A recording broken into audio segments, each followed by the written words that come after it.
Assalamualaikum warahmatullahi wabarakatuh.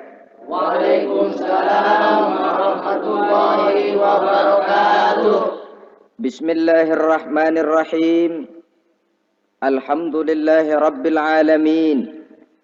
Wassalatu wassalamu ala ashrafil anbiya'i wal mursalin, imamil muttaqin, sayyidil ghurril muhajjalin, sayyidina wa maulana Muhammadin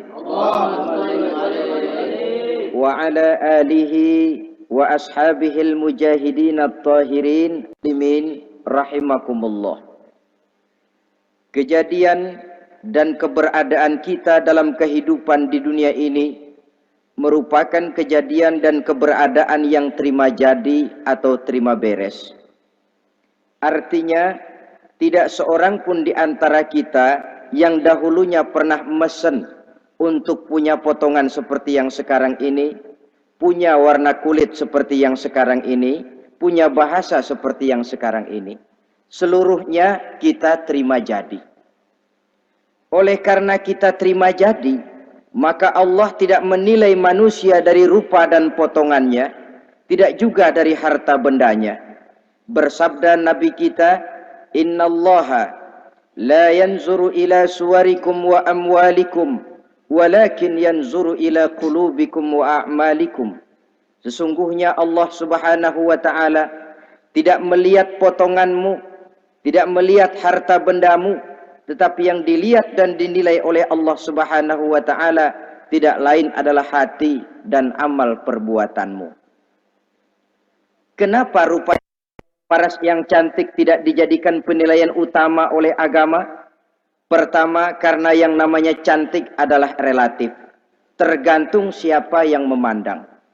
Yang menurut saya cantik, menurut saudara belum tentu cantik. Dan yang menurut saudara cantik, menurut saya mungkin jelek, enggak ketulungan. Oleh karenanya, di kalangan para ahli cinta ada perbedaan pendapat. Sebenarnya cantik yang bikin orang jatuh cinta atau cinta yang menyebabkan orang jadi cantik? Dua-duanya bisa saja terjadi. Mungkin karena cantik orang lalu jatuh cinta, mungkin sudah kadong cinta biar gempor cantik juga. Tapi yang jelas cantik adalah relatif. Yang kedua, cantik itu temporer, berubah oleh pergeseran masa dan pertukaran waktu. Tidak ada orang makin ke ujung makin cantik. Sekarang dia sedang sweet 17-an, umur 17-an, of course cantik bukan alang kepala. Seluruh yang ada dalam dirinya menjadi syair di kalangan para remaja.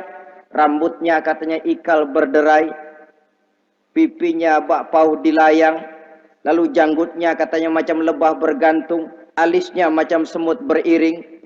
Kalau dia senyum orang pada lemes. Itu sekarang 2, 30, 40 tahun yang akan datang kalau dia senyum mungkin orang lari semua. Cantik itu temporer. Dan yang ketiga, di atas langit masih ada langit lagi. Di atas yang kita anggap cantik, rupanya masih ada yang lebih cantik lagi. Oleh karena itu, penilaian inti dari agama bukan soal potongan, bukan soal harta benda, tapi hati dan amal perbuatan. Alangkah lebih idealnya lagi kalau hati yang baik dan perbuatan yang baik berada pada rupa yang elok juga. Inilah yang dinamakan kecantikan zahir dan batin. Dan ini yang dimiliki oleh Nabi Allah Yusuf alaihi salam yang akan kita bicarakan pada pertemuan kita kali ini. Pantas kalau pada saat kita berdiri di muka cermin, disunahkan kita membaca doa seperti yang diajarkan Nabi, Allahumma kama hassanta khalqi fahassin khuluqi. Ya Allah, sebagaimana telah engkau baguskan rupaku, baguskan juga kiranya akhlak dan budi pekertiku. Supaya kecantikan zahir diiringi dengan kecantikan batin. So apa gunanya zahir yang cantik kalau batinnya berbahaya? Itu yang orang bilang, apa guna katanya berkain batik kalau tidak dengan kebaya? Apa guna berparas cantik kalau melulu bawa bahaya? Saudara-saudara yang saya hormati, Nabi Yusuf alaihi salam diberikan oleh Allah ketampanan zahir dan batin. Artinya zahirnya beliau memang tampan, batinnya pun memang beliau adalah baik. Dan inilah kebaikan yang berlipat ganda. Kadang-kadang ada orang yang tampangnya sederhana saja, tapi batinnya baik. Itu lebih baik ketimbang yang zahir dan penampilannya baik, tapi batinnya rusak. Maka kebaikan yang dianugerahkan Allah dalam kehidupan ini sesungguhnya bukan untuk to show only. Bukan cuma untuk sekedar dipamerkan, jadi kebanggaan. Macam kontes ratu-ratuan yang manfaatnya hampir tidak ada. Kecantikan untuk disyukuri, kecantikan untuk digunakan kepada hal-hal yang bermanfaat sesuai dengan perintah dari yang memberikan kecantikan itu. Saudara-saudara yang saya hormati, Nabi Yusuf alaihi salam seorang nabi yang oleh Allah diberikan kecantikan zahir dan juga kecantikan batin. Beliau adalah putra dari Nabi Yakub, dari Nabi Ishak, dan dari Nabi Ibrahim alaihi salam.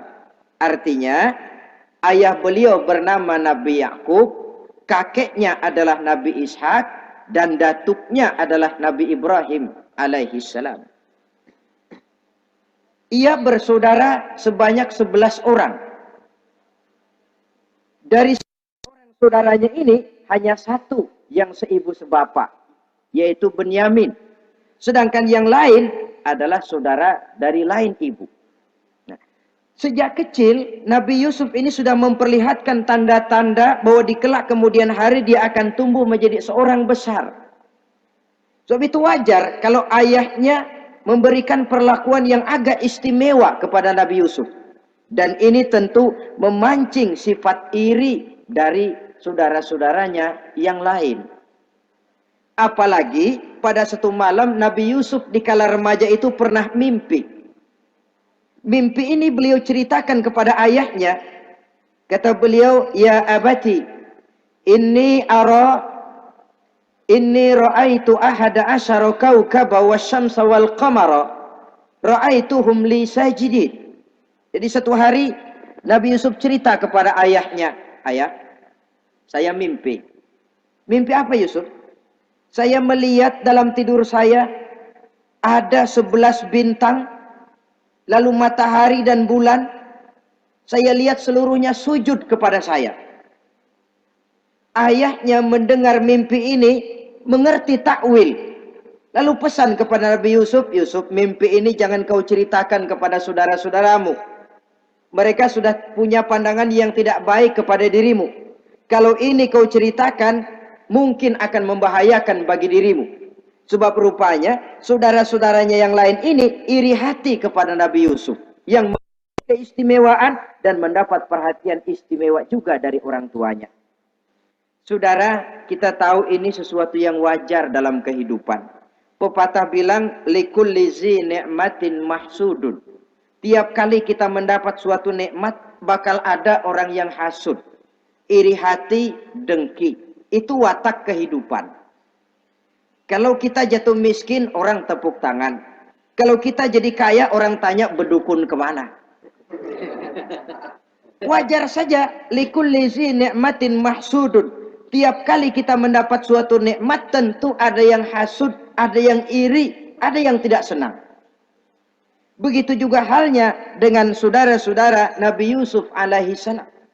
Dan watak iri hati ini tidak cuma tinggal iri hati, mereka buktikan lewat tindakan konkret.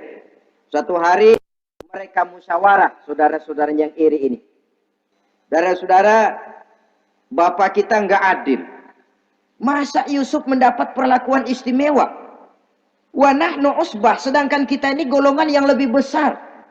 Dari 12 orang anaknya, masa cuma satu Yusuf yang mendapat perlakuan lebih istimewa? Kita ini yang 11 dianggap angin apa?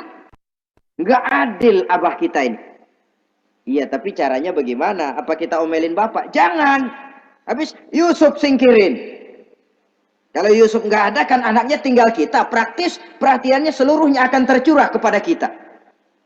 Nah, saya ingatkan, bahwa hasud sering mendorong orang untuk melakukan segala macam cara. Artinya orang itu kalau sudah dibakar sifat dengki, iri hati, dia rela melakukan apa saja. Pertama, agar nikmat yang ada pada diri orang lain hilang. Yang kedua, supaya nikmat itu pindah kepada dirinya. Andai kata tidak pindah kepada dirinya, ya hilang sajalah. Jangan orang lain yang dapat nikmat. Ini watak hasud. Ingin nikmat orang lain pindah kepada dirinya, atau hilang walaupun tidak pindah kepada dirinya, tapi yang bersangkutan tidak lagi mendapat nikmat. Untuk itu segala macam cara akan dilaksanakan. Ini dicontohkan dari usaha yang dilaksanakan oleh saudara-saudara Nabi Yusuf alaihissalam. Oke, setuju, kita singkirkan Yusuf. Tapi caranya bagaimana? Gampang. Bunuh saja. Kalau bunuh sih rasa-rasanya tidak sampai hati membunuh Yusuf. Lalu bagaimana? Kita kucilkan saja dia. Kita asingkan dari sini, kita buang jauh-jauh supaya dia tidak ada lagi kelihatan dalam pandangan Abah. Kalau dia sudah tidak ada dalam pandangan Abah, yang dilihat cuma kita dan seluruh kasih sayangnya akan tercurah kepada kita semua. Nah, setujulah kalau itu. Caranya nanti kita atur belakangan. Jadi satu hari permisilah saudara-saudaranya ini kepada Nabi Yakub. Abah, kami permisi mau pergi main-main dan Yusuf akan kami ajak. Kata Nabi Yakub, saya khawatir. Nabi Yakub sudah melihat gelagat yang tidak baik, sudah ada semacam firasat. Saya khawatir kalau Yusuf kau bawa, nanti dia akan kena celaka atau dimakan oleh serigala, sedangkan kamu nanti akan lalai. Kata anak-anak yang lain, percaya dah Pak, saya akan jaga. Saya kan saudaranya, masa tega membiarkan Yusuf celaka atau dimakan serigala. Pokoknya aman, sip dah.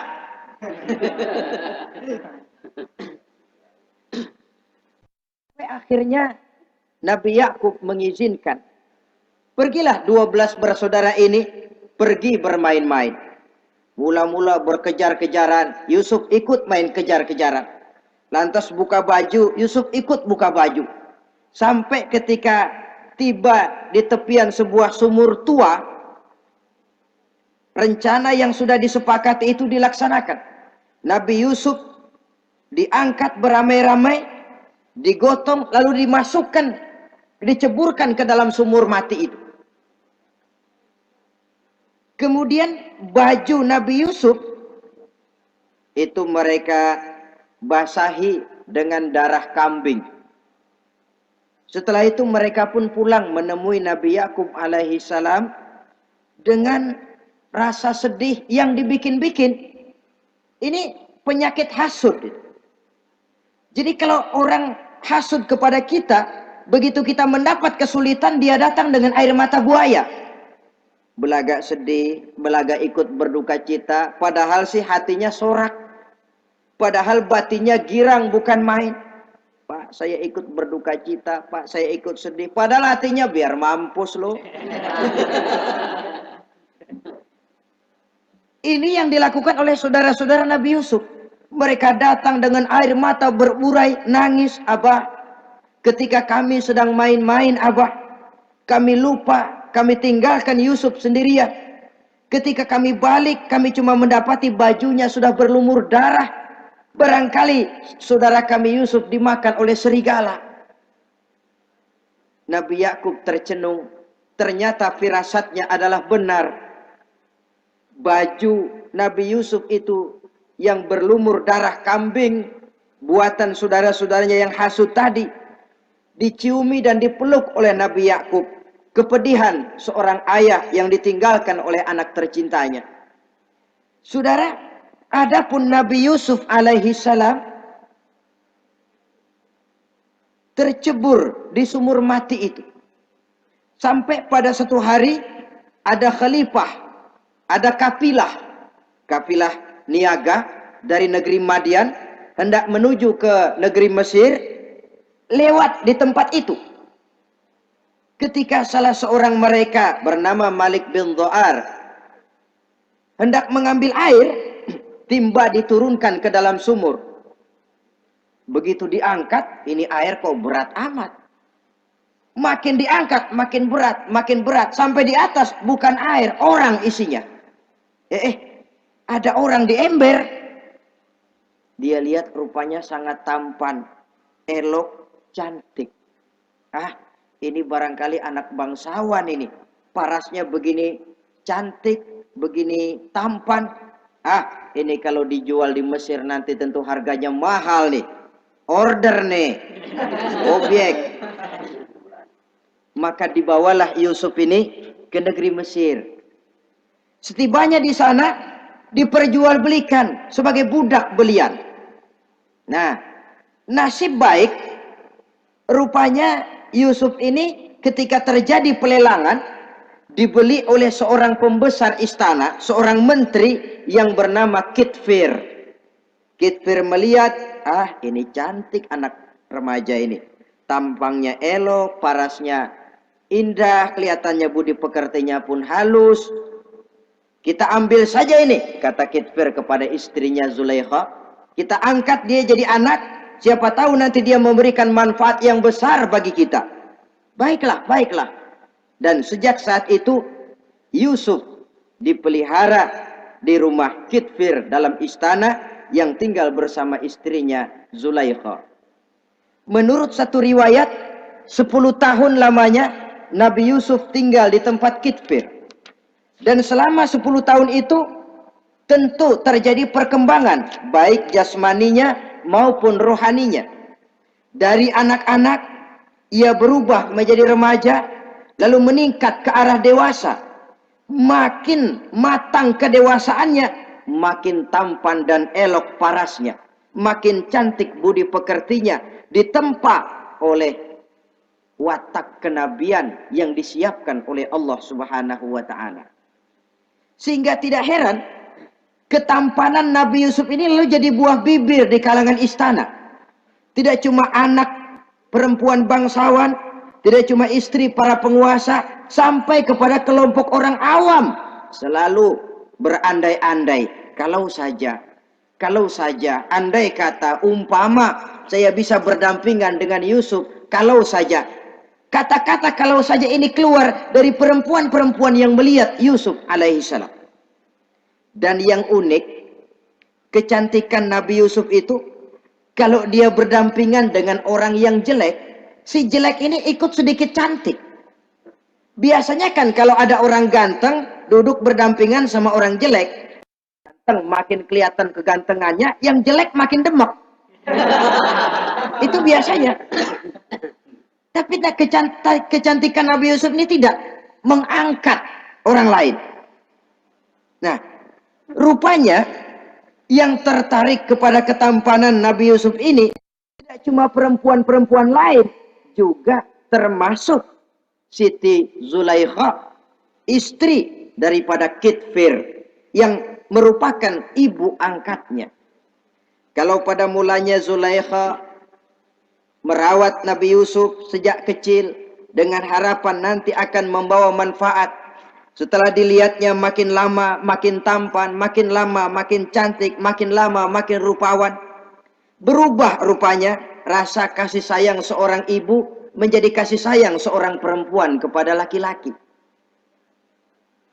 Dia merindukan saat-saat di mana dia bisa mencurahkan rasa hatinya itu kepada Nabi Yusuf alaihi salam.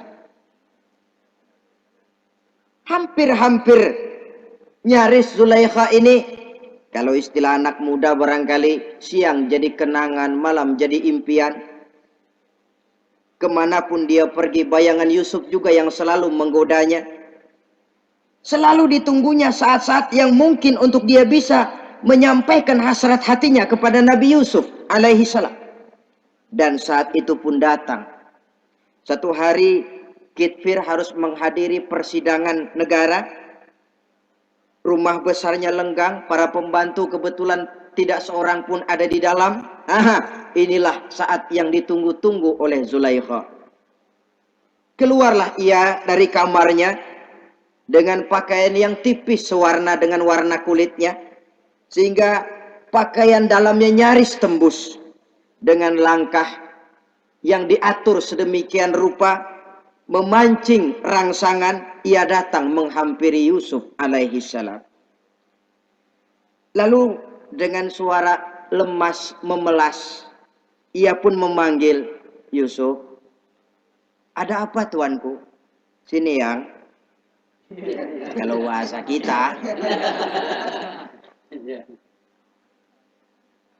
Melihat mendengar suaranya yang lain dari hari-hari biasa. Apalagi melihat pakaian Zulaikha yang begitu tipis. Jantung Nabi Yusuf berdetak sangat cepat. Darah mengalir dengan cepat. Maklum, beliau juga manusia, laki-laki, normal terlepas dari kenabiannya. Jantungnya dak-dik-duk. Kemari Yusuf, sini. Ada apa tuanku? Sudah lama Yusuf. Lama apa tuanku? Saya memendam rindu kepadamu Yusuf. Siang malam engkau juga yang jadi tumpuan harapan saya. Kemanapun saya pergi seakan wajahmu juga yang saya lihat Yusuf. Tidur saya jadi tak nyenyak. Makan saya tak pernah membawa kekenyangan Yusuf. Tidur yang biasanya mendatangkan semangat seolah semuanya pergi meninggalkan saya Yusuf. Hembusan sepoi pagi mengusap bunga merekah dalam taman yang biasanya membawa keindahan, semuanya telah berganti dengan keindahan wajahmu Yusuf. Sinilah sebentar, penuhi hasrat hati saya. Saya segan tuanku. Segan kenapa Yusuf? Saya tidak mau mengkhianati Tuhan saya yang telah berbuat baik kepada saya. Apakah saya juga tidak pernah berbuat baik kepadamu? Benar, Tuhan juga berbuat baik kepada saya. Tapi pantang saya mengkhianati majikan saya. Yusuf, sekarang kesempatan yang baik. Kitfir, suami saya, sedang menghadiri persidangan penting di negara, di istana, dan rasanya akan lama dia baru kembali. Sementara para pembantu kita tidak ada di sini. Saya malu tuanku, saya segan. Malu kepada siapa? Tidak ada yang tahu, tidak ada yang lihat. Allah. Saya takut, saya malu kepada Allah tuanku. Padahal kalau menurut ukuran hati, Quran menjelaskan walaqad hammat bihi wa hamma biha. Sebenarnya Zulaikha cinta kepada Yusuf, Yusuf pun senang kepada Zulaikha. Iblis sibuk bukan main memasang jerat, pasang besi berani biar pada nyetrum.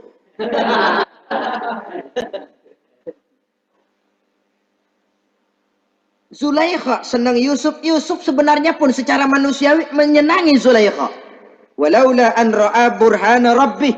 Tapi Yusuf ketika itu melihat larangan Allah, peringatan Allah. Seolah-olah dia lihat Allah mengatakan, Yusuf, ini letter S. Dilarang parkir di sini. Menurut satu riwayat, Nabi Yusuf melihat ayahnya, Nabi Yakub, melambai-lambaikan tangan menyetop. Seolah-olah melarang dia meneruskan langkahnya. Riwayat lain menjelaskan, seolah-olah Nabi Yusuf dibisiki oleh malaikat Jibril.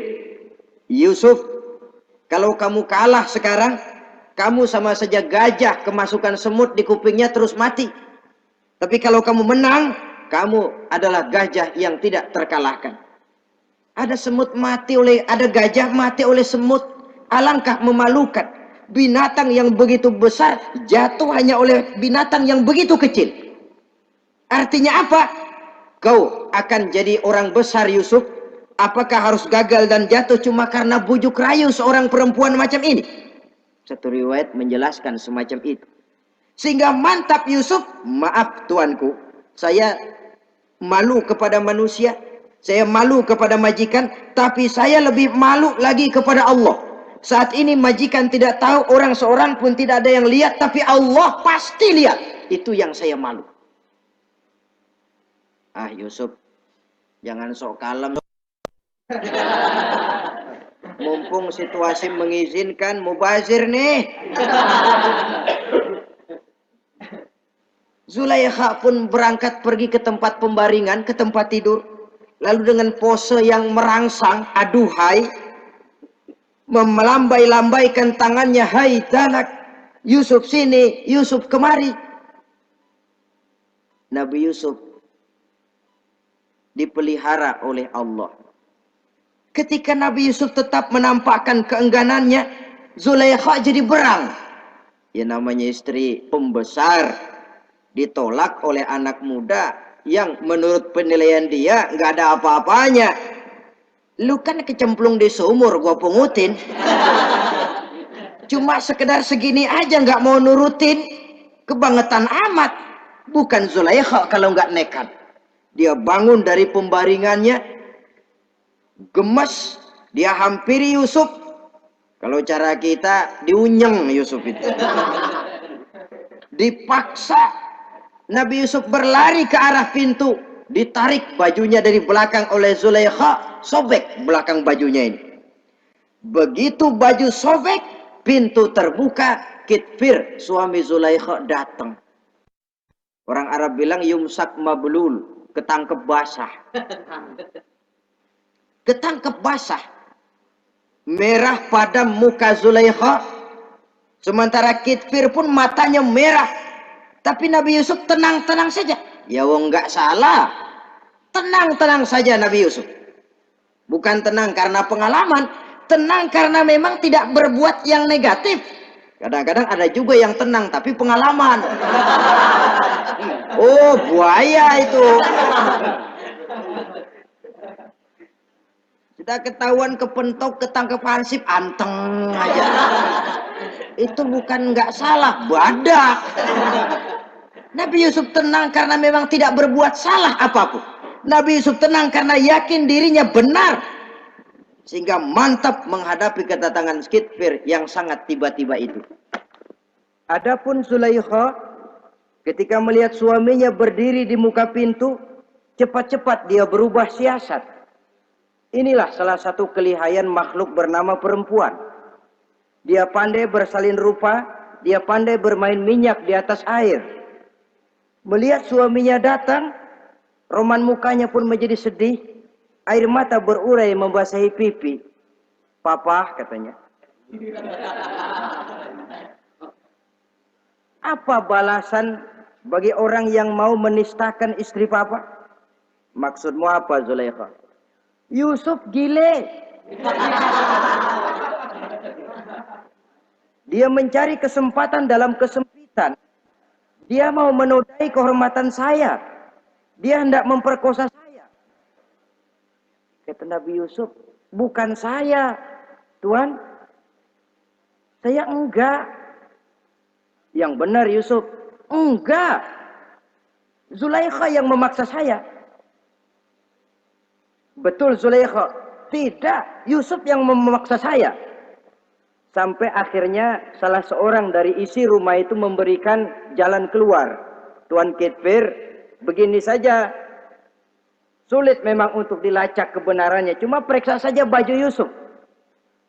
Kalau bajunya sobek di belakang, Yusuf benar, Zulaikha salah. Kalau baju Yusuf sobeknya di depan, Zulaikha yang benar, Yusuf yang salah. Nah, apa artinya itu? Kalau bajunya sobek di belakang kan artinya Yusuf kabur ditarik dari belakang. Tapi kalau bajunya sobek di depan, itu artinya Zulaikha nyakar-nyakarin baju Yusuf dari depan. Lihat saja, pokoknya kalau bajunya sobek di belakang, Yusuf benar, Zulaikha salah. Kalau baju Yusuf sobek di depan, Yusuf salah, Zulaikha benar. Ketika diperiksa, dicek bajunya, betul sobek di belakang. Artinya Yusuf benar, Zulaikha yang salah. Kata Kitfir, Zulaikha, jelas sudah bagaimana kejadian yang sebenarnya. Oleh karena itu, bertaubatlah kamu kepada Allah. Dan kau Yusuf, jangan ceritakan peristiwa aib ini kepada siapapun. Untuk menjaga nama baik kita bersama. Baik Tuan. Saudara-saudara kaum muslimin yang saya hormati. Tapi ya bagaimana? Serapi-rapinya menyimpan barang busuk, toh akhirnya tercium juga. Gosip ini Akhirnya tersiar di mana-mana, terutama di kalangan para pembesar. Sehingga kalau kumpul para istri pejabat, Zulaikha jadi bahan gunjingan. Kan main bini menteri demen sama budaknya. Nggak salah apa tuh? Jadi bahan ejekan. Ya sebab tentu ukuran mereka yang belum pernah ngelihat Yusuf, kalau duren ketemu duren dong. Masa duren ketemu ketimun ya bonyok. Artinya nggak seimbang. Masa istri bangsawan tergila-gila sama anak angkatnya, sama budak beliannya, nggak masuk rasio itu. Zulaikha dengar berita macam itu. Sampai dalam hatinya, pantas saja kamu ngenyek saya, kamu meremehkan saya, karena kamu belum pernah lihat potongan Yusuf bagaimana. Akhirnya dalam hati Siti Zulaikha ini timbul semacam dendam. Suatu saat gua kerjain lo. Caranya gimana? Satu hari para istri bangsawan ini diundang ke tempat Siti Zulaikha. Duduk di satu ruangan luas. Setelah duduk dihidangkan makanan. Makanannya aneh. Cuma buah sama pisau. Ketika buah dan pisau sudah siap, satu orang satu. Ketika mereka sedang mengupas itu, Zulaikha berkata kepada Nabi Yusuf, Yusuf, kau jalan dari sini ke sana, melintas. Kayak peragawati gitu. Untuk apa Tuhan? Pokoknya jalan aja dah. Nabi Yusuf jalan. Sejak beliau melangkah ke ruangan itu, semua mata perempuan-perempuan bangsawan yang lagi ngupas buah, semuanya tertuju kepada Yusuf. Ada yang matanya emang belok, makin belok. Ada yang ngeliatin campur mulutnya menganga. Apa kata mereka? Falamma ra'ainahu akbarnahu wa qatta'na aydiyahunna wa qulna hasya lillah ma hadza bashar in hadza illa malakun karim. Falamma ra'ainahu, ketika perempuan-perempuan itu melihat Yusuf, akbarnahu, mereka agungkan Yusuf. Wa qulna hasya lillah, mereka bilang, ini sih bukan orang nih. Ini malaikat nih. Bukan orang. Nah, orang segini cakepnya. Artinya belum pernah mereka lihat paras yang secantik dan setampan itu. Akibatnya apa? Nggak berasa mau motong buah keiris tangan. Rata-rata perempuan yang ada di situ tangannya pada luka. Kenapa? Mau motong buah, mata kemana, mulut kemana, tangan kepotong. Melihat itu semua, Zulaikha puas. Nah, kamu baru ngelihat sekejap. Bagaimana saya yang siang malam ngelihat Yusuf? Bagaimana saya yang tiap saat hidup bersamanya? Bagaimana saya nggak merindukan dia? Ente yang baru pernah ngelihat sekelebatan udah motong tangan. Saya yang tiap hari sama-sama dia nggak celeng juga udah pantas. Saudara-saudara kaum muslimin yang saya hormati. Akhirnya untuk menjaga nama baik keseluruhannya, Nabi Yusuf pun mengalah. Karena berita ini sudah tersiar, Yusuf dipojokkan, tidak cuma sekedar dipojokkan, beliau dimasukkan ke dalam penjara. Tapi apa kata beliau? Rabbis sijnu ahabbu ilayya mimma yad'unani ilai. Ya Allah, kalau memang karena resiko penolakan saya terhadap ajakan Zulaikha menyebabkan saya harus masuk penjara, penjara lebih saya sukai, penjara lebih saya cintai ketimbang ikut kemauan Zulaikha. Saudara-saudara, kadang-kadang kita berpikir, kalau kesempatan itu datang kepada kita, mampukah kita menjatuhkan pilihan seperti pilihan Nabi Yusuf ini? Lebih baik penjara ketimbang mengikuti bujuk rayu perempuan untuk melakukan perbuatan yang menyeleweng ini. Ini yang dipilih oleh Nabi Yusuf. Tegar. Kalau memang sebagai resikonya saya harus masuk penjara, penjara lebih saya cintai, penjara lebih saya suka daripada mengikuti bujukan Zulaikha. Teguh karena suatu prinsip. Bukankah dalam perjuangan menegakkan akidah, Kadang kita mendapat piala, tapi tak jarang kita berhadapan dengan penjara. Kadang kita disanjung, kadang kita dicaci. Itu romantika perjalanan dari yang namanya perjuangan. Tapi pilihan harus ada. Ketimbang ikut bujuk rayu perempuan yang mengajak melakukan perbuatan serong, penjara lebih saya cintai. Sudah pada saat hendak diajak tidak ada yang melihat, beliau menolak. Akibat penolakannya pun masuk penjara, tapi penjara lebih menyenangkan hatinya. Ketimbang hidup merdeka, tapi jiwa terpenjara. Inilah Nabi Yusuf barangkali. Biar badan masuk penjara, asal jiwa merdeka. Kita sekarang sebaliknya. Jiwa terpenjara tidak jadi soal, asal badan merdeka. Maka jiwa kita sering dijajah. Entah dijajah harta, entah dijajah pangkat dan jabatan, entah dijajah iblis. Jiwa kita yang terpenjara, sementara badan kita merdeka. Nabi Yusuf tidak. Biarlah badan dipenjara, asal jiwa merdeka untuk menegakkan sesuatu yang hak. Saudara-saudara yang saya hormati. Adapun di dalam penjara itu, Nabi Yusuf satu sel dengan 2 orang bekas pelayan istana yang dituduh menaruh racun ke dalam hidangan yang hendak disajikan kepada raja. Yang satu tukang ngatur minuman, yang satu tukang ngatur makanan untuk raja.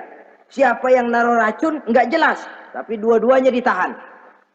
Nah, sampai satu malam teman satu sel ini dua-duanya ngobrol kepada Nabi Yusuf. Yusuf, kami ini dipenjara karena dituduh menaruh racun ke dalam hidangan yang dihidangkan kepada baginda raja. Siapa yang salah, kami sendiri tidak tahu. Saya enggak ngerasa naruh racun, kata yang tukang ngatur minum. Saya juga enggak, kata yang tukang ngatur makan. Sampai satu malam mimpi. Mimpi itu diceritakan kepada Nabi Yusuf. Kata yang tukang ngatur minuman, Yusuf, saya mimpi. Saya memeras anggur, lalu menghidangkannya kepada baginda raja. Apa arti mimpi saya? Kata yang tukang hidangin makanan, kalau saya Yusuf, saya ngimpi menjunjung roti di atas kepala saya, itu roti dipatokin burung. Apa arti mimpi saya? Saudara-saudara, Nabi Yusuf tersenyum. Adapun kamu yang mimpi memerah anggur, kamu akan keluar dari penjara bebas dan akan kerja lagi di istana. Adapun kamu yang mimpi menjunjung roti dipatokin burung, kamu akan dihukum mati, disalib dan kepalamu akan dipatokin oleh burung. Ini tukang roti ngotot, bisa aja lu ah. Ya lempengan apes ramalannya. Ya bukan soal bisa nggak bisa, lihat aja kenyataannya. Cuma kepada kamu yang tukang ngatur minuman, saya pesan kalau nanti kamu bebas kembali di istana raja, tolong ceritakan ihwal saya kepada baginda raja ini. Saya mendekam di penjara ini tanpa berbuat salah apapun. Baik, insya Allah Yusuf. Dan ketika persidangan memutuskan seperti tepat yang diramalkan Nabi Yusuf. Si tukang menghidangkan makanan dihukum mati, si tukang menghidangkan minuman kembali kerja di istana. Tapi begitu kerja, dia lupa sama pesan Nabi Yusuf. Itu biasanya watak orang memang begitu. Kalau dalam keadaan kepepet, macam-macam janjinya. Begitu keadaannya longgar, lupa sama janjinya. Sehingga ada pepatah katanya, nolongin anjing kejepit. Waktu kejepit, kaing-kaing minta ditolongin. Begitu udah rapi ditolongin, yang nolongin bisa digigit. Saudara hadirin yang saya hormati, sampai bertahun-tahun Nabi Yusuf mendekam dalam penjara. Tapi itulah yang menambah kedewasaannya. Maka orang beriman ya, yang mantap nilai imannya, tempat tidak jadi soal. Kadang-kadang dia merasakan penjara lebih indah dari alam terbuka. Banyak orang-orang beriman yang justru di penjara menghasilkan karya-karya besar. Kita tahu misalnya almarhum Hamka justru di penjara bisa menyelesaikan tafsir Al-Azharnya. Salah satu karya besar pujangga terkemuka ini. Macam Hasan Al-Banna, Abdul Qadir Audah, dan banyak lagi tokoh-tokoh Ikhwanul Muslimin. merasakan justru penjara itu bagaikan sorga. Kenapa? Mereka yakin di penjara untuk sesuatu yang benar. Maka tempat tidak pernah jadi masalah. Kalau jiwa merdeka puluhan tahun mendekam di penjara, tidak akan merupakan satu rasa yang lama. Kenapa? Jiwa tidak bisa dibatasi oleh ruangan 2x3 meter. Jiwa yang merdeka tidak bisa dibatasi dengan teralis besi. Jiwa yang merdeka tidak bisa dibatasi dengan dinding tembok yang tebal. Jiwa yang merdeka mengembara, melanglang buana, mencari idealisme yang ada dalam dirinya. Itu yang dirasakan oleh Nabi Yusuf alaihi salam. Untungnya satu malam raja ngimpi. Untungnya ini. Ngimpinya luar biasa. Ada 7 ekor lembu gemuk-gemuk. Makanin 7 ekor lembu yang kurus-kurus. Lalu ada 7 batang gandum yang isinya gemuk-gemuk. Ada 7 batang gandum yang sudah layu-layu. Nah, pagi-pagi ini seluruh dukun-dukun istana dikumpulin. Para ahli nujum apel menghadap baginda raja. Nujum, dukun, ada apa Tuan Raja? Tadi malam saya ngimpi. Ada 7 ekor lembu gemuk-gemuk memakan 7 ekor lembu yang kurus-kurus. Coba takwilkan apa arti mimpi saya itu. Dukun kata, baru tumben nih, aku dengar mimpi begini. Kata Nujum ditanya Nujum godek. Ah, Tuan Raja itu mah kembang tidur aja kali ah. Tidak seorang pun yang mampu mentakwilkan arti mimpi baginda. Sampai tukang minuman dengar lapor. Tuan Raja, ada apa, Mas? Saya waktu di penjara, ada seorang anak muda namanya Yusuf, dia mentakwilkan mimpi saya dan pas seperti takwilnya. Ah, panggil Yusuf. Dipanggil Yusuf. Dibukain pintu penjara, masuk tukang anggur, tukang minuman ini. Yusuf, ente, iya. Kemana aja? Itu dia Yusuf, kelupaan. Iya, kalau kelupaan sehari 2 hari barangkali bisa ditolerir. Kelupaan bisa tahunan. Cuma begitu dengar ada mimpi, pikir tukang minuman. Ah, kali aja ini Yusuf bisa takwilkan, kan jasa saya nemuin Raja sama Yusuf kan. Komisi lumayan. Begini Yusuf, baginda raja mimpi begini-begini. Barangkali kau bisa takwilkan, kau dipanggil menghadap Tuan Raja. Berangkatlah Yusuf menghadap Tuan Raja. Sesampainya di sana, mohon maaf Tuan Raja. Menurut takwil saya, arti mimpi Tuan Raja itu akan datang satu masa di mana 7 tahun lamanya negara ini subur, makmur, aman, tentram, gemah, repah, loh jenawi, toto tentrem kertora harjo. Tapi akan datang setelah itu 7 tahun lamanya di mana musim kemarau membahana, tanah menjadi kering, gagal, rakyat diancam kelaparan. Dan kita harus siap-siap untuk itu. Itu takwil mimpi Tuhan. Caranya bagaimana Yusuf mengatasi krisis kelaparan ini? Ya kita bikinlah gudang-gudang untuk menyimpan makanan. Kalau lagi panen jangan mumpung. Ingat pada suatu saat kita akan paceklik. Sehingga kata orang-orang tua dulu, kalau lagi sehat, ingat dong bakalan sakit.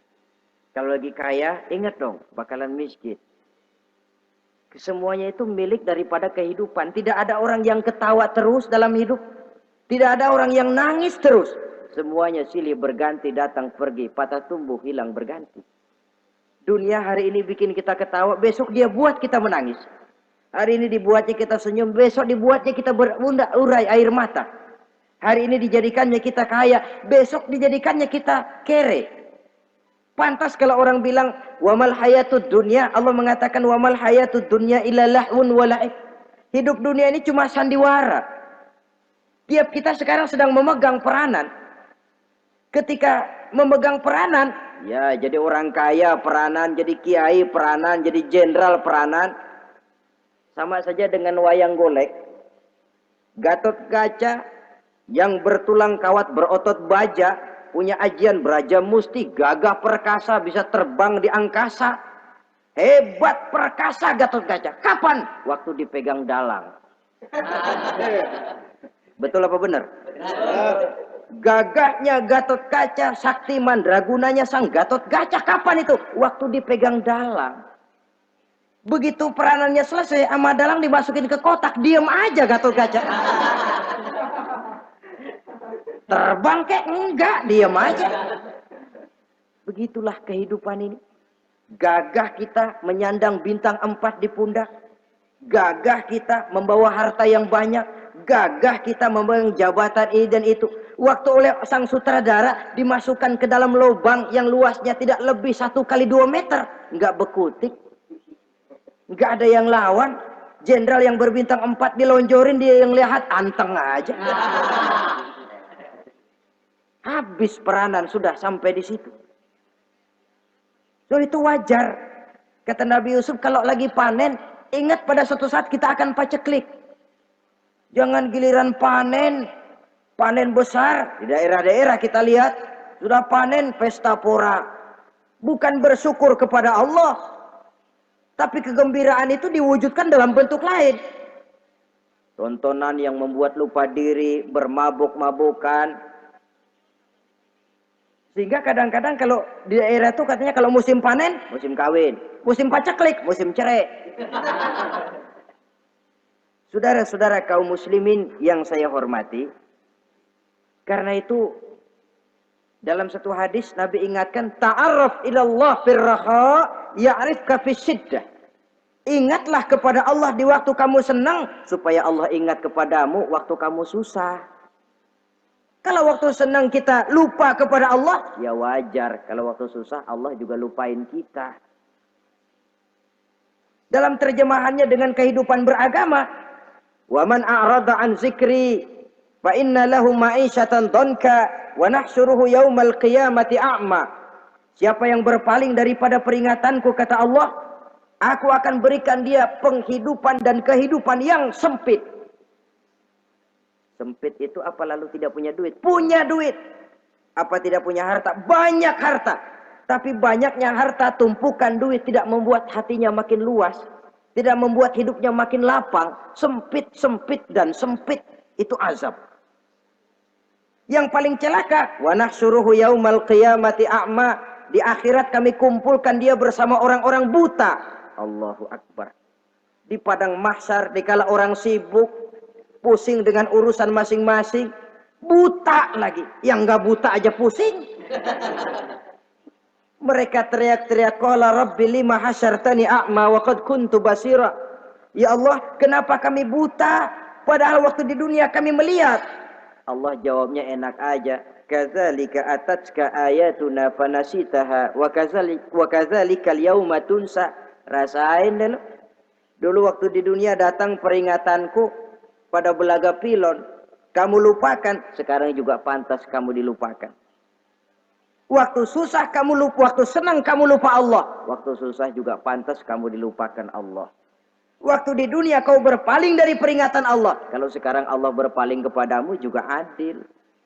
Walaupun kalau Allah mau tidak berpaling juga adil. Sebab Allah itu mutlak. Tidak ada yang membatasi apa yang dimaui oleh Allah. Saudara-saudara kaum muslimin, itu pesan Nabi Yusuf. Bikin gudang yang besar, simpan bahan makanan untuk persediaan musim kemarau. Kalau begitu sekalian aja deh Yusuf. Sekalian bagaimana Tuan Raja? Kau saya angkat jadi menteri urusan makanan dan urusan kemakmuran. Tuan Raja, apa enggak terburu-buru? Kau bisa mentakwilkan mimpi saya, bahkan kau bisa mencari jalan keluar. Ini sudah sesuatu yang menguntungkan Yusuf. Mencari jalan keluar ini pemikiran yang menteri saya belum bisa berpikir kayak kamu. Sudah, kau pegang jabatan ini. Nabi Yusuf tidak minta, diberikan. Dan memang ada pesan, jangan memberikan jabatan kepada orang yang meminta. Tuh, kalau orang sudah minta tentu ada pamrih dan ada tendensi. Jangan memberikan jabatan kepada orang yang banyak ngeluarin duit untuk mencapai jabatan itu. Sebab apa? Kalau orang mendapat satu jabatan karena banyak ngeluarin duit, maka pekerjaan pertama yang akan dilakukan setelah mencapai jabatan itu ialah dia akan berpikir, bagaimana caranya biar modal gua pulang. Orang jadi gubernur, jadi menteri karena banyak ngeluarin duit, belum dia sempat kerja buat kepentingan rakyatnya, dia lebih dulu akan berpikir bagaimana duit yang saya keluarin supaya pulang. Sisanya kalau ada, barulah untuk kepentingan rakyat, itu pun kalau keburu. Saudara-saudara yang saya hormati, Nabi Yusuf tidak pernah minta jabatan. Raja memberikan jabatan itu. Dan tepat seperti takwil beliau, musim kemarau datang, rakyat dilanda kelaparan, lalu berbondong-bondong ke istana mencari bahan makanan. Yusuf langsung mendrop bahan makanan ini. Alhasil saudara-saudara, bahaya kelaparan ini sampai juga ke daerah tempat di mana Nabi Yakub tinggal. Lalu beliau utus anak-anaknya. Saya dengar di negeri Mesir ada seorang menteri muda yang tampan dan baik hati. Pergilah kau ke sana dan mintalah makanan darinya. Berangkatlah mereka ini. Saudara-saudara, Nabi Yusuf lihat, ini saudara-saudara saya ini yang dulu nyeburin saya ke sungai. Sekarang pada antri minta jatah makanan. Kalau kita lagi di atas ngelihat orang di bawah kan enak. Yang bawah kelagepan. Kayak orang sedang berkuasa, namanya lagi berkuasa, ngomong apa juga benar. Orang kalau lagi berkuasa kentut bagus masih. Tapi kalau sudah jatuh, jangankan apalagi buang angin, batuk aja diomelin. Miskin batuk melulu lah. Di atas itu, posisi di atas gampang buat mob. Andai kata Nabi Yusuf waktu itu mau menteror, membalas saudara-saudaranya, kesempatan emas. Tapi memang hatinya hati yang mulia, jiwanya jiwa yang besar. Diberinya saudara-saudaranya itu makanan, tapi dia tidak memperkenalkan diri dan saudaranya pun tidak mengenali kalau itu Yusuf. Kalau kita kan yang enak, ingat nggak dulu saya diceburin ke sumur, sekarang gantian ya, ayo baris lo, gue ceburin atu-atu. Nabi Yusuf tidak, diberinya saudaranya makanan, lalu pesan, lain kali kalau kemari lagi mau mengambil makanan, saudaramu yang namanya Benyamin bawa ke sini. Tanpa dia saya nggak mau ngasih makanan lagi. Ya sudah, pulang saudara-saudaranya ini lapor kepada Nabi Yakub. Abah, itu menteri pesan kalau kamu mau ngambil makanan lagi Benyamin harus dibawa. Kalau nggak dibawa kami nggak akan dikasih makanan. Nabi Yakub curiga lagi. Dulu Yusuf hilang. Sekarang nih Benyamin ini saudara sekandung Nabi Yusuf. Kalau yang lain satu bapak lain ibu. Tapi dengan Benyamin ini satu ibu satu bapak. Ini Benyamin mau digituin lagi. Bagaimana? Pokoknya Pak, yang dulu-dulu kami udah tobat dah. Sekarang mah bener-bener banget dah nih. Biasanya sekali lancung ke ujian itu, seumur hidup orang nggak percaya. Sampai akhirnya Benyamin pun dibawa ke sana. Saudara-saudara yang saya hormati, terjadilah pertemuan Yusuf dengan Benyamin. Dan akhirnya saudara-saudaranya ini dijelaskan siapa menteri itu sebenarnya, diminta menjemput Nabi Yakub. Bertemulah Nabi Yusuf dengan ayahnya Nabi Yakub alaihissalam. Adapun Kitfir sudah lama meninggal, Zulaikha pun sudah menjadi janda. Namun dalam jandanya dia tetap merindukan Yusuf siang dan malam. Didambakannya kapan saat pertemuan akan terjadi. Sampai ketika satu hari didengarnya Yusuf akan meninjau satu daerah, dia sudah diri paling depan. Ketika Yusuf lewat, dia nyindir dengan katanya, Maha suci Allah yang memuliakan orang yang takwa dan menghinakan orang yang berdosa. Merasa ada sindiran, Yusuf nengok. Zulaikha kan? Iya Yusuf. Kitfir bagaimana? Sudah meninggal. Lalu keperluanmu apa sekarang? Saya cuma memerlukan engkau Yusuf. Saudara-saudara, Nabi Yusuf akhirnya kawin dengan Zulaikha yang cantik, menawan. Dan rupanya setelah kawin itulah Nabi Yusuf baru tahu bahwa Kitfir ternyata tidak bisa berfungsi sebagai suami. Dengan kata lain, puluhan tahun Zulaikha kawin dengan Kitfir tetap perawan. Utuh. Awet. Rupanya Kitfir liwat terus dan numpang liwat, nggak pernah mampir. Dan sejak saat itu berbahagialah Nabi Yusuf dengan Siti Zulaikha. Kita ambil hikmah dari riwayat singkat ini. Pertama, kecantikan zohir lebih penting, kecantikan batin lebih penting dari kecantikan zohir. Alangkah lebih baik lagi kalau kecantikan zohir itu berpadu dengan kecantikan batin. Karena dalam pandangan Islam, Allah tidak menilai manusia dari rupa dan harta, tetapi dari hati dan amal perbuatan. Yang kedua, bahwa ujian dan cobaan yang diterima Nabi Yusuf tetapi dihadapi dengan ketabahan, pada akhirnya menghasilkan kebahagiaan. Kebahagiaan dunia dan kebahagiaan akhirat. Inilah saja pertemuan yang singkat ini. Mudah-mudahan ada manfaatnya. Terima kasih atas segala perhatian. Mohon maaf atas segala kekurangan. Wassalamualaikum warahmatullahi wabarakatuh. Waalaikumsalam warahmatullahi